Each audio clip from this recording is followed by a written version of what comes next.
people do that. And so I really would like to understand the ability to absorb that and still go, I don't really care what you think on me, and deal with it.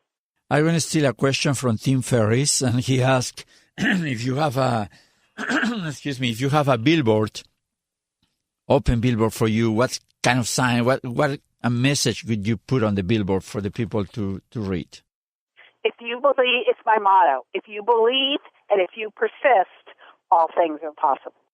Interesting. Now, I know that you wrote a book, or many books. One of them is Small Business Hacks, 100 Shortcuts to Success, and you were contributor or co-writer in many other books. However, beside that book that I know you would recommend, what other book you'd recommend to an entrepreneur? So my friend Colleen DiBiase, she used to work for Inc. magazine. She wrote a book that came out this spring with Inc. Called Start a Successful Business. And I think it's really full of really practical, good advice and information that doesn't just apply to startup. I think there's some old classics, things like Good to Great, Jim Collins' book, Think and Go Rich, Napoleon Hill, How to Win Friends and Influence People, because I think it's about being a good person.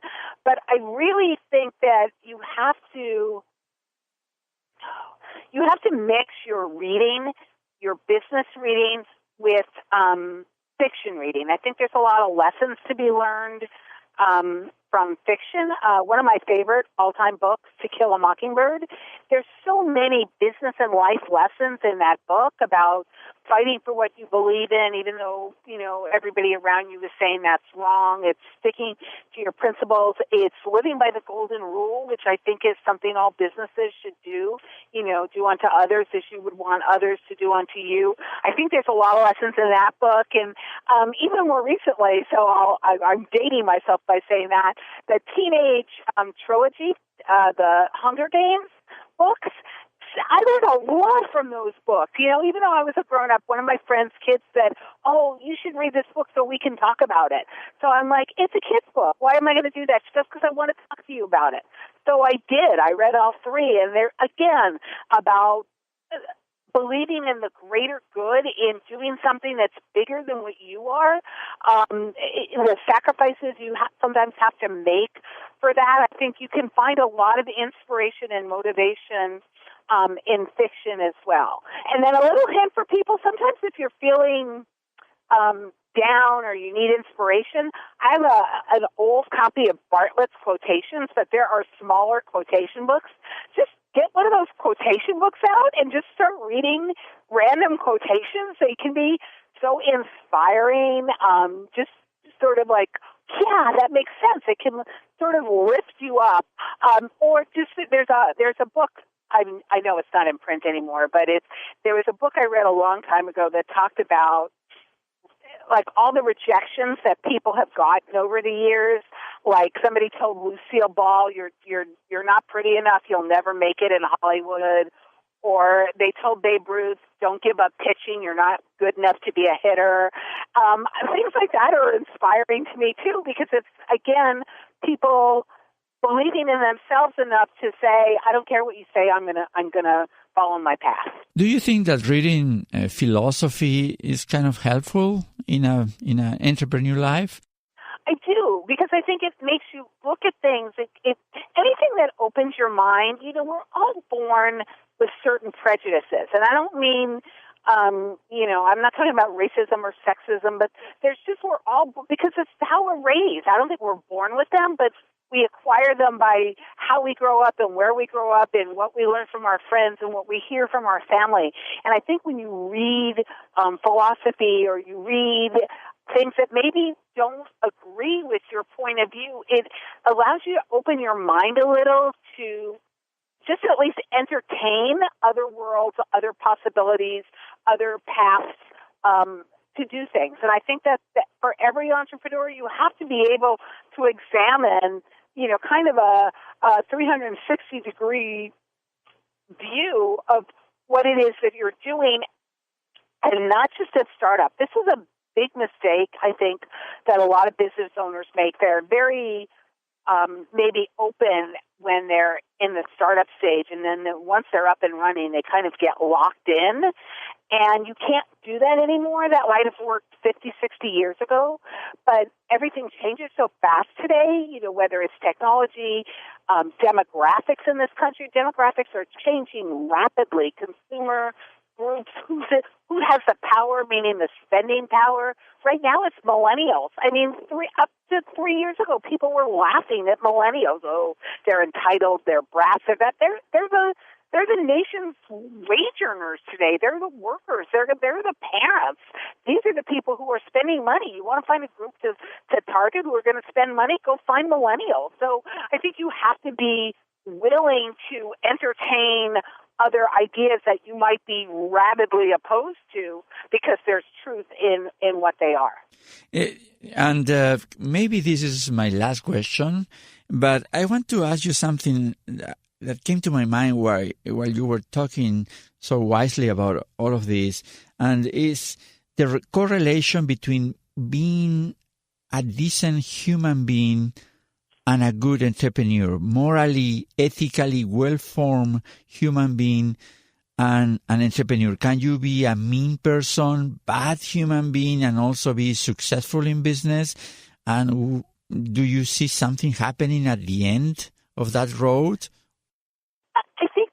I think the answer to that is, can you be mean and be successful? Yeah, you can. But more often than not, you're not going to be successful because, particularly today, one of the things that I've always said to entrepreneurs is, particularly if you own a local business, if you own a local business and you treat your employees like crap, your employees live next door to your customers.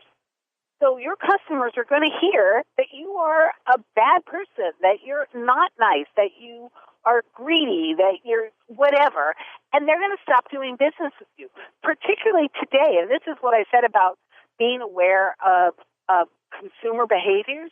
The millennial generation, right? So there's 83 million born millennials in the United States. That doesn't count immigration. The Gen Z, who are this year, turned 18 this year and younger. We don't know how many there are because the generation's not done yet, but chances are there's going to be more. They're going to be bigger than millennials or Gen Y. Both of those generations truly believe that they would rather do business, they would rather spend more money with businesses that care, with businesses that are good to their employees, with businesses that give back to their communities. So going forward today, it's going to be even harder to do that. The movie, the Jimmy Stewart movie at Christmas time, where he gets to reimagine, if you'd never been born, and he runs his business as a person. He does what's best because he cares about the people in his town, because Bedford Falls, he cares about those people, and that's how he runs it. And in the end, there was a crisis, and the people who he'd been so good to bailed him out, because what you give is what you get. You reap what you sow. And so I think at the end of the day, the good person is going to always come out on top. Would you consider yourself a successful entrepreneur? I hate saying, but yes, I would. I mean, I hate saying things like that. I'm going to knock on wood, but I do, and I will tell you, Fernando, that is how I try to live my life. I to me, that's the important. I want people to say she was a big help. She really was a collaborative person. That's what I want my legacy to be. And so that's the philosophy that I think I live my life by, and I think that's what's made me successful in business. So, and the last question, more than a question, is to ask you for an advice, since you are also, you are a second-generation immigrant to this country. What advice would you give to the millions of immigrants that come to America? What would be your final message at this point in this conversation? I think it's important to understand that that entrepreneurship is the great equalizer. People, at the end of the day, most people don't care where you came from if you are selling them a product or offering them a service at a price that they think is fair. And if you're good at what you do, right? If you are, excel at whatever it is your service is, like you make great pizza, whatever that is, if you do that, at the end of the day, it doesn't matter, because that's what people want. They want a good business, they want a good service or a good product for a price that they think is affordable, or, that they're getting a value for. And at the end of the day, it doesn't matter. I don't want to sound preachy, but like you said, I'm a second-generation American. When my grandparents settled in Brooklyn, everybody in their city was the same as them, right?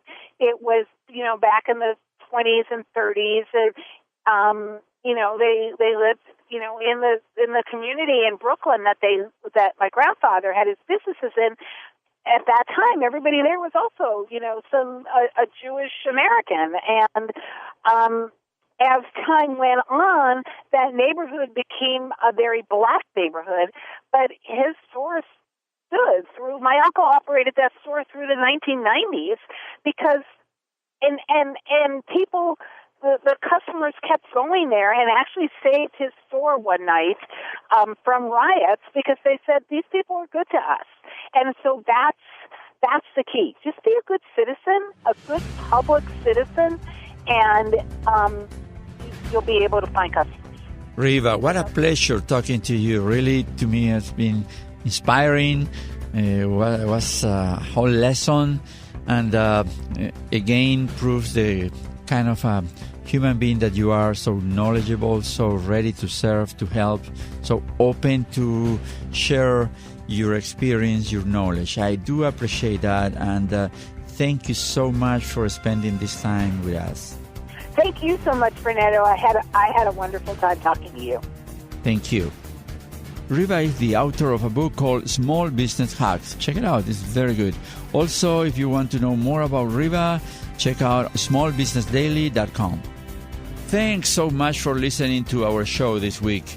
If you want to find out more about our podcast, follow us on Facebook, Instagram, and Twitter at ComoLoHizo, or visit our website at ComoLoHizo.com.